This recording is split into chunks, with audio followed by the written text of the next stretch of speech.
Saya di sini sebagai bakal calon wali kota Batu, saya Krisdayanti didampingi Mas Krisna Dewa. Siapapun yang akan memenang itu adalah yang terbaik pilihan masyarakat.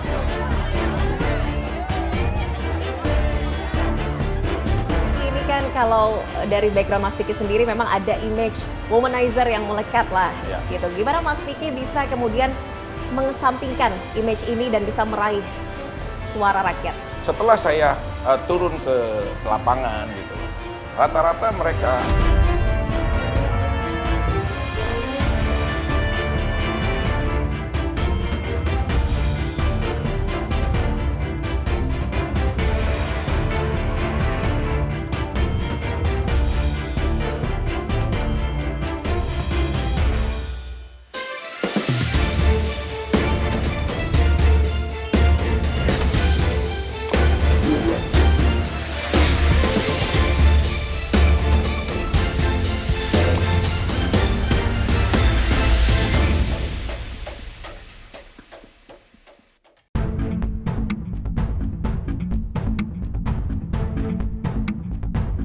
Pemilihan kepala daerah serentak akan digelar pada 27 November mendatang.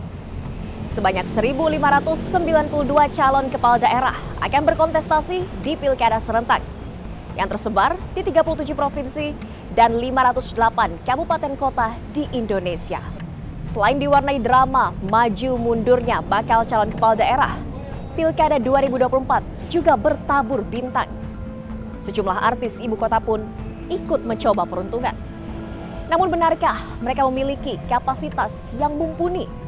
Atau justru hanya menjadi jalan pintas parpol untuk meraih kursi kekuasaan? Bersama saya, Nadia Valeri. Inilah iNews Files.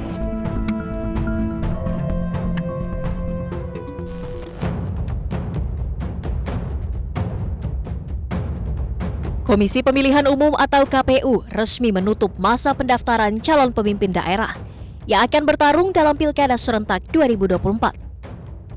Dari ribuan pendaftar, belasan artis turut meramaikan kontestasi yang memperebutkan posisi orang nomor 1 baik di provinsi, kabupaten, maupun kota. Selebritas ibu kota yang maju dalam pilkada merupakan para caleg yang gagal duduk di DPR RI maupun DPRD. Diva Pop Indonesia Krisdayanti menjadi salah satu artis ibu kota yang turut meramaikan bursa Pilwalkot Batu, Jawa Timur. Setelah gagal untuk kembali duduk di Senayan pada pemilu 2024 lalu, kini mertua Atta Halilintar tersebut mencoba peruntungannya sebagai bakal calon wali kota Batu. Maju bersama Kresna Dewanata, pasangan calon ini mendaftar ke KPU Kota Batu dengan diusung oleh PDI Perjuangan dan Nasdem, serta 9 partai non-parlemen lainnya. Alhamdulillah, saya di sini sebagai bakal calon wali kota Batu, saya Krisdayanti didampingi Mas Krisna Dewa sebagai calon wakil wali kota. Tentunya tidaklah mudah bagi kami hingga kami bisa melangkah dengan begitu pasti pada pagi hari ini tanpa arahan, bimbingan, dan juga kerjasama politik yang baik.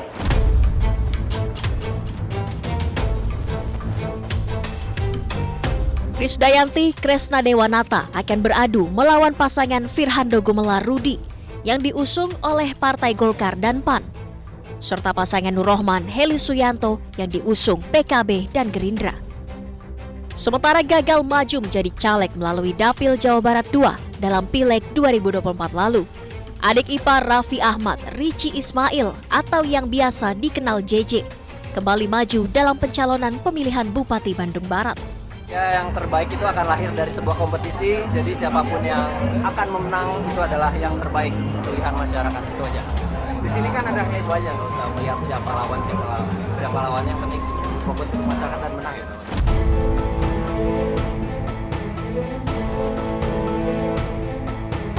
Berpasangan dengan Asep Ismail, JJ resmi mendaftar ke KPU Bandung Barat pada 29 Agustus lalu dengan didampingi sang kakak ipar Nagita Slavina.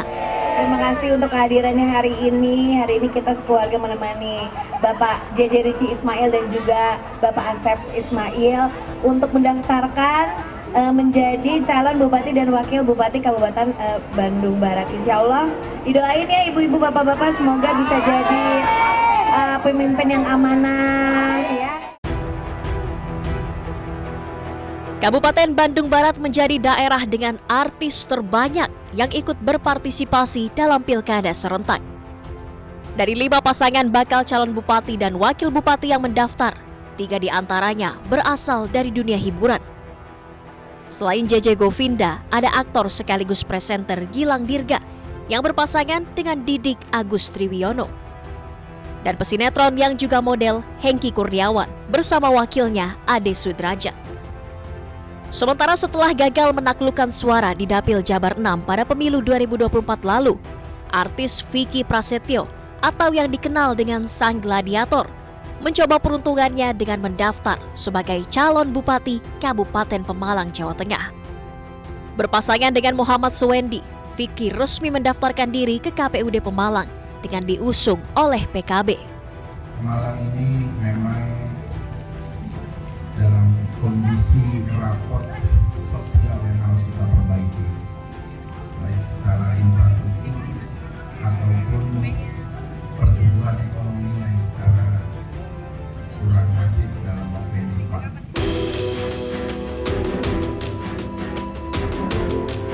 Turut serta dalam kontestasi bursa kepala daerah, Sang Gladiator Vicky Prasetyo maju mencalonkan diri sebagai Bupati Pemalang.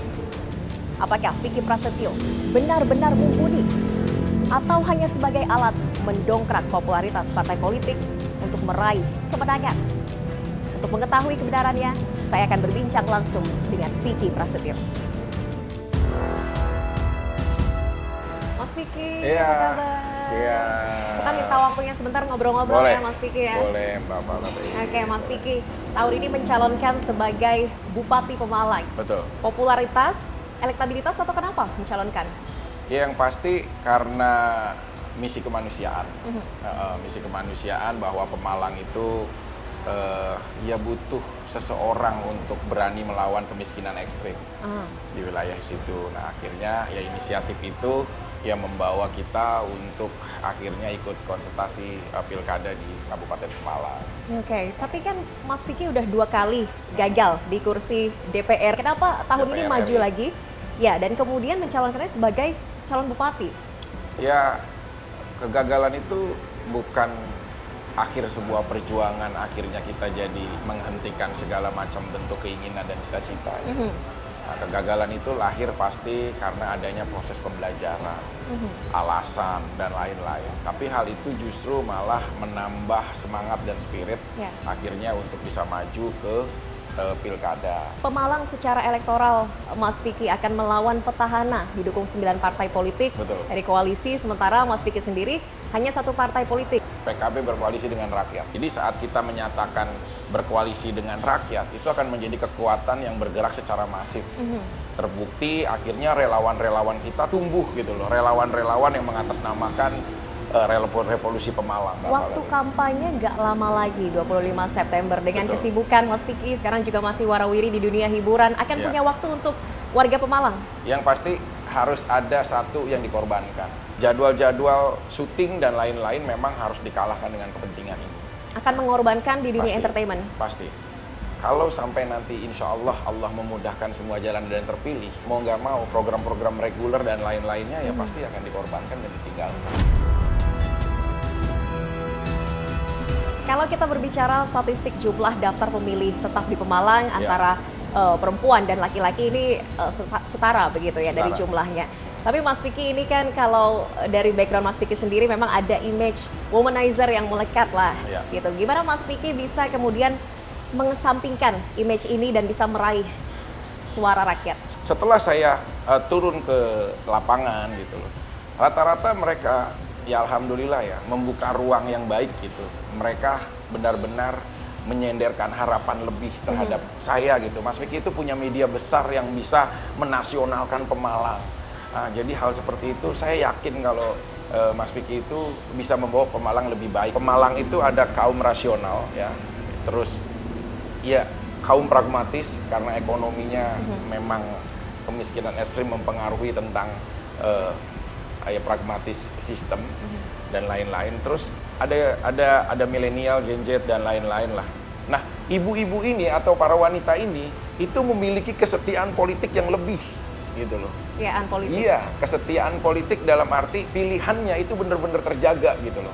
Andai kata mungkin dia didatangi dengan beberapa orang, kalau hatinya sudah suka, itu dia nggak mungkin tuh menerima orang lain di hatinya gitu.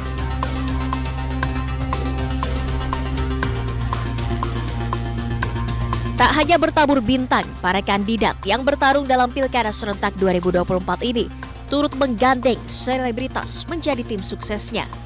Siapa sajakah mereka? Selengkapnya hanya di iNews Files sesaat lagi.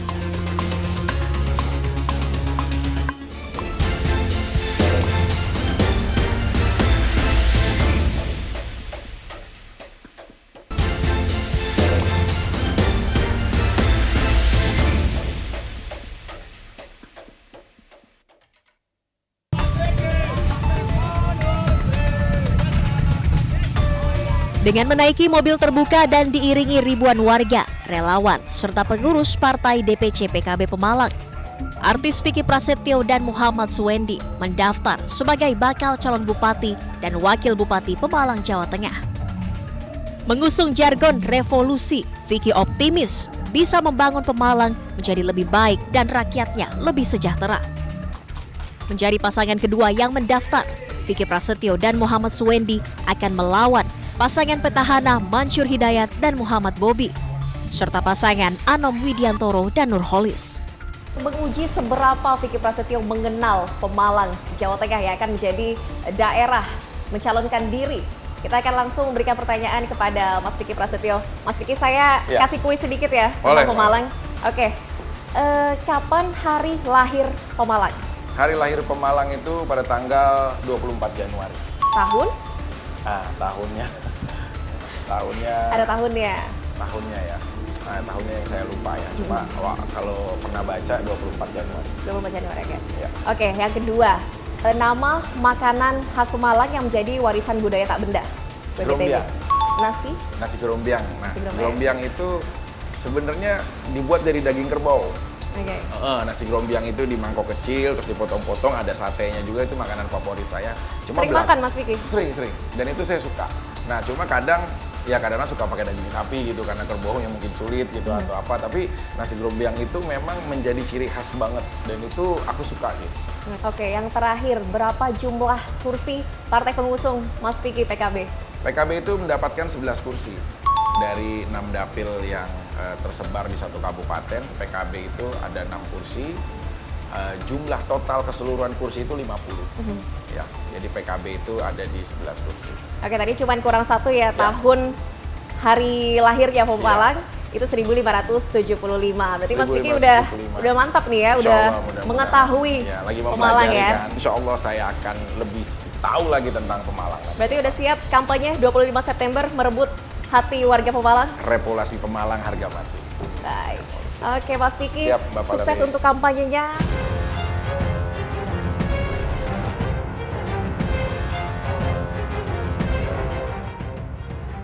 Dinilai bisa mendongkrak popularitas sejumlah pesohor dan selebritas tanah air didapuk menjadi tim sukses para kandidat di Pilkada serentak 2024. Lalu siapa sajakah barisan artis yang meramaikan tim ses paslon? Tak hanya ikut serta dalam kontestasi Pilkada serentak 2024, sejumlah selebritas dan publik figur juga direkrut sebagai tim sukses untuk mendulang suara sekaligus meraih kemenangan. Salah satunya Raffi Ahmad, memiliki pengikut hampir 80 juta di akun media sosialnya. Raffi dipercaya sebagai ketua tim pemenangan pasangan Andra Soni Dimyati pada Pilkada Banten 2024. Ada sebuah usulan dan saran untuk menjadikan saudara Raffi Ahmad sebagai ketua tim pemenangan Pilkada pemilihan gubernur di Provinsi Banten. Dan syukur alhamdulillah beliau bersedia dan beliau siap untuk menjadi ketua tim pemenangan di Pilkada Provinsi Banten. Penunjukan Sultan Andara sebagai ketua tim pemenangan bukan tanpa alasan. Kepopuleran Raffi diharapkan bisa mendongkrak suara bagi pasangan Andra Soni Dimyati melawan pasangan Airin Rahmi Ade Sumardi yang memiliki basis pendukung kuat di Banten. Selain Raffi Ahmad, pesohor tanah air lainnya yang menjadi ketua tim pemenangan pasangan calon di Pilkada 2024 adalah Lis Hartono atau yang lebih dikenal dengan Cak Lontong. Cak Lontong resmi ditunjuk sebagai ketua tim pemenangan bakal calon gubernur Jakarta Pramono Anung Rano Karno. Dipilihnya Cak Lontong lantaran Pramono Rano ingin menciptakan politik riang gembira. Nama Cak Lontong diumumkan langsung oleh Pramono Anung saat berkunjung ke Museum Bang Yos pada 5 September lalu. Tim pemenangannya pasti di luar dugaan semua, yaitu Cak Lontong. Karena kami ingin menyampaikan bahwa tim ini adalah tim yang bergembira ria tapi serius.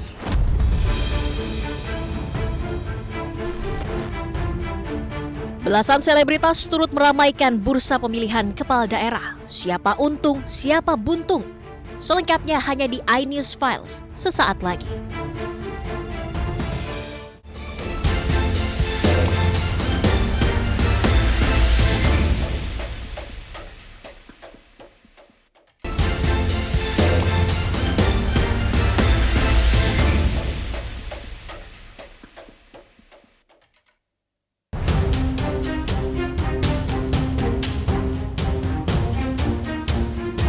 Sederet artis Indonesia telah memastikan diri maju sebagai calon kepala daerah dalam Pilkada serentak 2024. Untuk kursi gubernur, terdapat 3 artis, mulai dari Rano Karno, Gitalis Dwi Natarina, dan Ronald Surapraja. Maju dalam Pilwalkot Bandung 2024, terdapat presenter kawakan Muhammad Farhan. Sementara 2 selebritas lainnya, Sahrul Gunawan dan Ali Syakib, turut bertarung merebutkan kursi Bupati Bandung. Tak mau kalah dalam kontestasi Pilkada Kabupaten Bandung Barat, setidaknya ada 3 artis ibu kota yang turut mendaftar, yakni Richie Ismail alias JJ Govinda, Hengki Kurniawan, dan Gilang Dirga. Artis lainnya yang ikut bagian di Provinsi Jawa Barat ialah Ramzi Geis dan Lucky Hakim. Sementara Virni Ismail ikut mendaftar menjadi calon wakil Bupati Lebak. Di Provinsi Jawa Tengah, Vicky Feranita atau yang dikenal dengan nama Vicky Shu maju menjadi bakal calon wakil Bupati Cilacap. Untuk wilayah Provinsi Jawa Timur, penyanyi pop tanah air Krisdayanti ikut meramaikan Pilkada Kota Batu.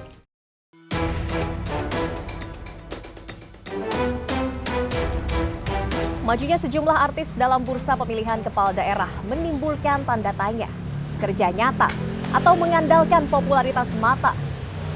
Seperti apa perspektif dari pengamat? Kita akan langsung berbincang dengan pakar hukum tata negara Ferry Amsari.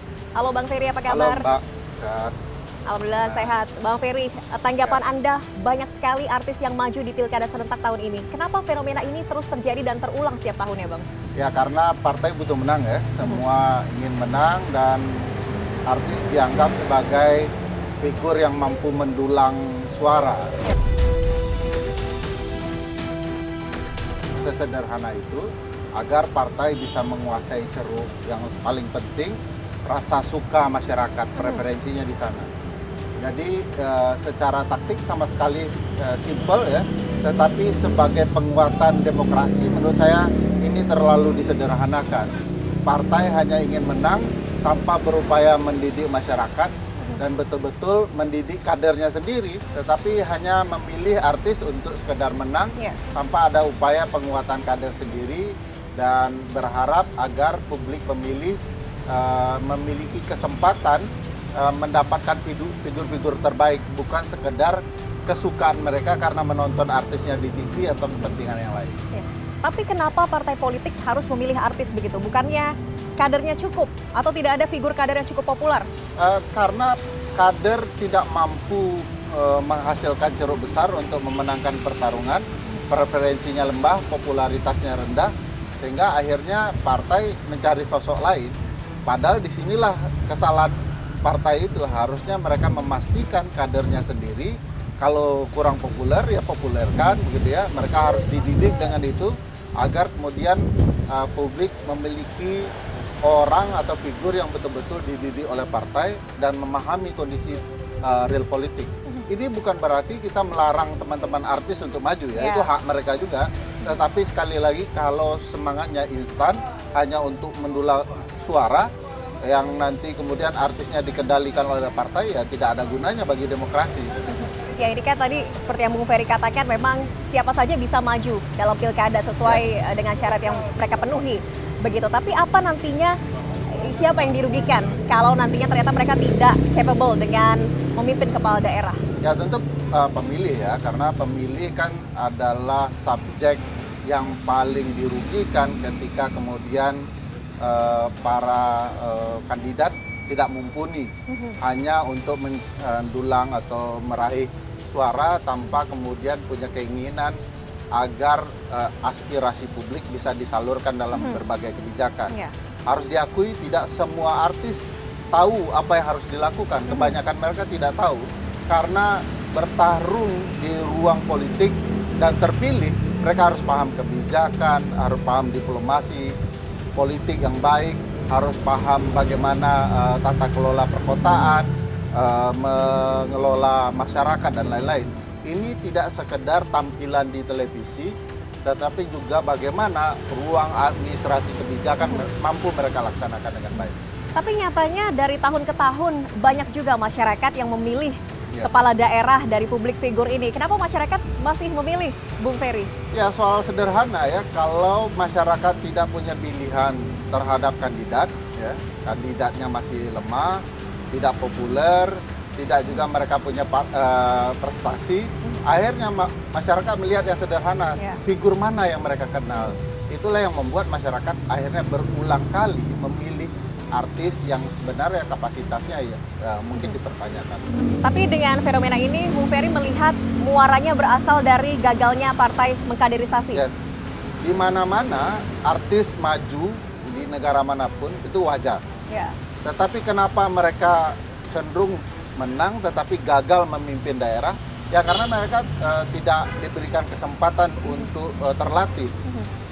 Di titik tertentu ya pasti sebagai instrumen untuk melatihnya, partai tidak mumpuni mengadakan pelatihan dan tidak sungguh-sungguh melakukan pelatihan.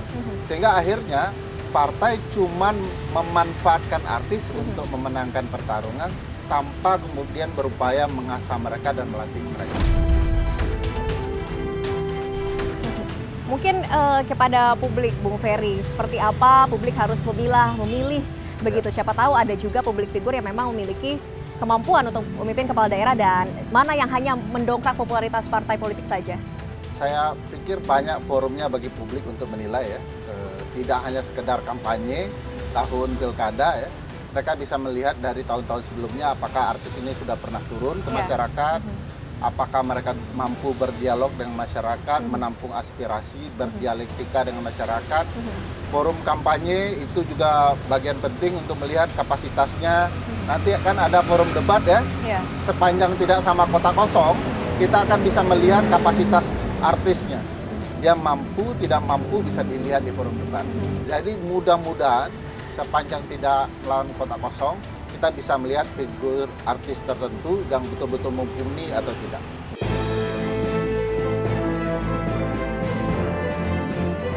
Fenomena selebritas di panggung politik terus berulang setiap kontestasi pilkada serentak. Demi meraih kemenangan, popularitas menjadi modal utama partai politik untuk mendulang suara dan meraih singgasana kepala daerah. Bagi sebagian orang, tren menggandeng selebritas dalam pilkada merupakan bentuk kemalasan partai politik untuk menempa kadernya. Padahal, mencetak kader berkualitas merupakan tanggung jawab setiap partai politik. Jadi jangan bilang Anda tidak tahu akan permasalahan ini, karena kami sudah memberitahukannya.